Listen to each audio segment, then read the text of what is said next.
Oke, halo. Perkenalkan nama saya Fahmi Maulana Putra dengan NIM 0485081178 dari UPWJJ Semarang dan Prodi Sistem Informasi. Pada video kali ini, saya akan membahas tentang tema pelajaran dari sejarah Pancasila bagi generasi muda dengan fokus pada proses lahirnya Pancasila sebagai dasar negara Indonesia. Pancasila tidak muncul begitu saja, tapi melalui proses sejarah yang panjang, penuh diskusi dan perdebatan. Pada masa persiapan kemerdekaan tahun 1945, dibentuklah BPUPKI untuk mempersiapkan dasar negara dan konstitusi Indonesia Merdeka. Dalam sidang BPUPKI tersebut, beberapa tokoh penting menyampaikan gagasan mereka tentang dasar negara Indonesia. Tokoh pertama adalah Muhammad Yamin. Ia mengusulkan 5 asas, yaitu peri kebangsaan, peri kemanusiaan, peri ketuhanan, peri kerakyatan, dan kesejahteraan rakyat. Menurut Yamin, Indonesia harus menjadi negara yang menjunjung nasionalisme dan kemanusiaan. Kemudian ada Supomo yang menyampaikan konsep negara integralistik. Ia menekankan bahwa negara Indonesia harus mengutamakan persatuan dan tidak terpecah oleh kepentingan individu maupun golongan. Supomo ingin Indonesia yang mampu menyatukan seluruh rakyat Indonesia. Selanjutnya, pada tanggal 1 Juni 1945, Soekarno menyampaikan pidato yang kemudian menjadi sangat bersejarah. Dalam pidato tersebut, Soekarno memperkenalkan istilah Pancasila. Isi usulannya adalah kebangsaan Indonesia, internasionalisme atau peri kemanusiaan, mufakat atau demokrasi, kesejahteraan sosial, dan ketuhanan yang berkebudayaan. Dari ketiga tokoh tersebut, sebenarnya semua memiliki tujuan yang sama, yaitu mencari dasar negara terbaik bagi Indonesia. Namun, konsep Pancasila lah yang disampaikan oleh Soekarno itu dianggap paling mampu mewakili kondisi masyarakat Indonesia yang beragam suku, agama, budaya, dan bahasa.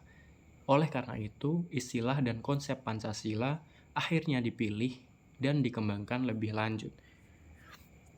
Setelah sidang BPUPKI tersebut, dibentuklah Panitia 9 yang menghasilkan Piagam Jakarta pada tanggal 22 Juni 1945. Piagam Jakarta menjadi rancangan awal pembukaan UUD 1945 dan memuat rumusan Pancasila.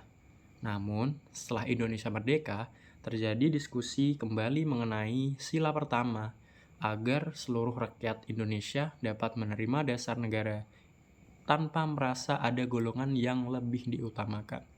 Akhirnya, pada sidang PPKI tanggal 18 Agustus 1945, disepakati perubahan sila pertama menjadi ketuhanan yang Maha Esa.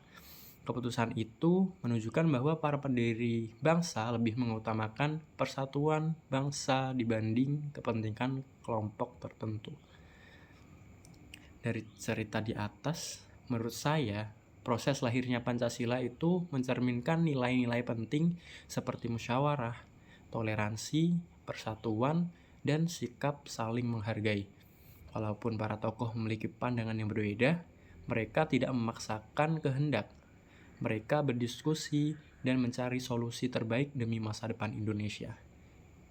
Dan pelajaran yang sangat penting bagi generasi muda saat ini adalah bahwa perbedaan bukan alasan untuk terpecah.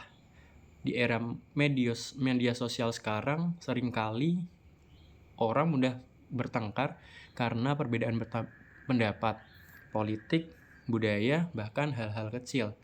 Padahal para pendiri bangsa sudah memberi contoh bahwa perbedaan dapat diselesaikan dengan dialog dalam musyawarah.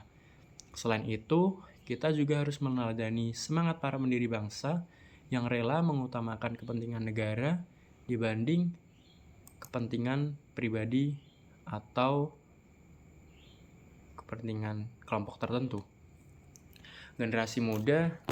Sebagai generasi muda, kita bisa menerapkan nilai Pancasila dengan menghargai teman yang berbeda agama atau suku, menggunakan media sosial dengan baik, dan juga menjaga persatuan dan ikut berkontribusi bagi masyarakat. Jadi, sejarah lahirnya Pancasila bukan hanya cerita masa lalu, tapi menjadi sumber pelajaran penting bagi kehidupan kita sekarang. Jika generasi muda mampu memahami dan menerapkan nilai-nilai Pancasila tersebut, maka persatuan dan masa depan Indonesia akan tetap terjaga. Oke, mungkin cukup sekian presentasi atau vlog dari saya. Kurang lebihnya mohon maaf, terima kasih, dan sampai jumpa di tugas berikutnya.